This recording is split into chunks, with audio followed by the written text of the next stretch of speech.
What's good, Bassdrop Militia? I'm Bassdropkeys, your friendly neighborhood Negro, and today we're going to talk about how to calculate edible dosage. Now, recently I started a cooking with cannabis show called Good Eats on my channel, where we make different meals infused with cannabis.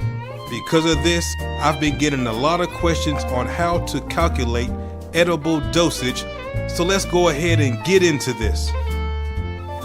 Okay, so in order to calculate your dosage, you will need two bits of information.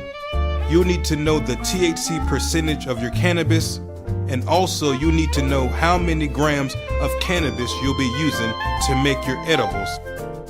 For this tutorial, let's pretend like we're going to make 2 cups of butter or 4 sticks. I actually have some Gorilla Glue right now that's been tested at 17% THC, so that's what we're going to use. Now, normally when I make canna butter, I use 1/4 of flour per stick. So for this tutorial, we'll be using 28 grams or 1 ounce of cannabis to make 4 sticks of butter like I normally do. The first thing that you need to know is that there is 1,000 milligrams in 1 gram of cannabis. So the first thing that we need to do is we need to take our 28 grams that we'll be using and turn it into milligrams. To do that, we're going to take the 28 grams and we're going to multiply it by 1,000, which is 28,000. The next thing we need to do is to multiply that by the amount of THC that's in our cannabis in decimal form. So that means that our 17% THC cannabis is going to turn into 0.17. 28,000 times 0.17 equals 4,760. So there's 4,760 milligrams of THC in this batch of butter that we're making right now. But remember, this is actually going to be 4 sticks of butter because we're doing 2 cups. That means that we need to divide it by 4.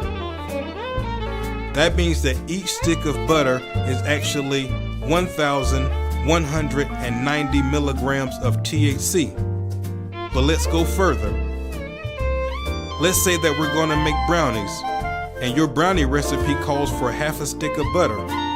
That means there will be 595 milligrams of THC inside of your brownie mix. Now, if we take our recipe and make 10 brownies with our brownie mix, that means each brownie will have 59.5 milligrams of THC inside each individual brownie. So that's it. That's how you calculate edible dosage. You have to find out how many milligrams of THC is actually in the whole batch, and then break it down into how many portions you'll be making. So I hope that this video helped you out. If you have any questions, please leave them in the comment section. Also, let me know if you like this new style of videos that I'm doing. I appreciate you watching. Much love. As always, peace.